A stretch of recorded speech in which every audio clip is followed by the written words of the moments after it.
Hello, football fans. Time to hand out the next game ball from 𝗕𝗹𝗹 in South Dakota. Tell you what, high school football players didn't disappoint this week, especially the quarterbacks.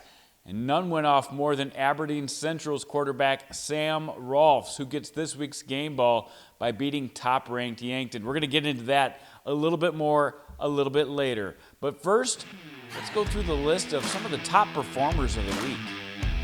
We'll start on defense, where 𝗕𝗹𝗹 of Watertown had himself a day. 21 tackles, 2 of those tackles for loss. He also forced a fumble and recovered a fumble. 𝗕𝗹𝗹 is literally all over the field.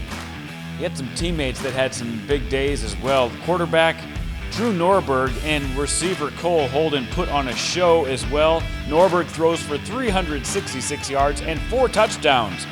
Holden doing most of the work on the receiving end. He caught 7 balls for 197 and 3 scores against Lincoln. Brendan Begeman not only compiled some more eye-popping stats, but he did it against a ranked team, and he did it at crucial times in the game.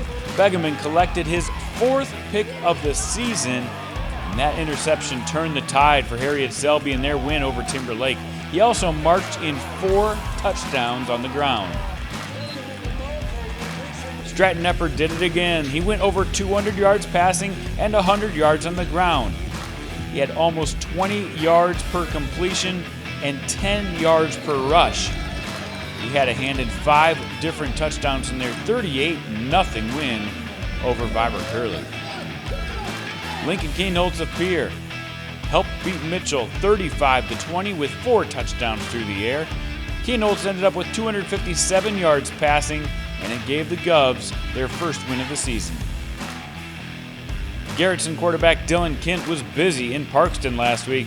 He threw for over 200, ran for over 100, and killed it on defense as well. Kent and the Dragons beat the Trojans 35-20. They go to 2-1 on the season.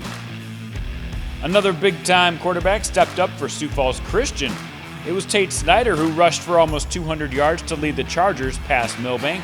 Sioux Falls Christian now 3-0 on the year, and Snyder has them running around the competition. Max Thompson was near perfect for Washington. He hit on 16 of 17 passing for 255 yards and 3 touchdowns in the Warriors' 62-14 win over Rapid City Central. Thompson got everyone involved. He found 8 different receivers on the night. Alex Troikomonen and Jed Jensen had a day. They made big play after big play. Troikomonen caught 4 passes for 180 yards and 2 touchdowns as Stevens got their first win since 2019 when they beat Roosevelt 43-33. Remember, you can catch Stevens on Midco Sports live this Friday. And the Tiger triplets were added again. Running back Gavin Ross scored 3 times and 169 yards on the ground, while receiver Andrew Walter holding 7 catches for 186 yards in a score. And quarterback Jacob Knuth made it look easy. 14 of 17 passing, 271 yards. This guy can do it all, though. He also ran for another score and even caught one for a touchdown. Found his way all the way into the end zone. His future head coach, PJ Fleck, likes it. Well, once again, a truly great list of top performers, but we're going to give the game ball to Aberdeen Central quarterback Rohlfs. Sam and the Golden Eagles beat Yankton last Friday 40-28. He had a 300-plus yard passing day and made big play after big play, even when it didn't start so well. Rohlfs ended up with 3 passing touchdowns, 2 more on the ground. Rohlfs, keep on balling.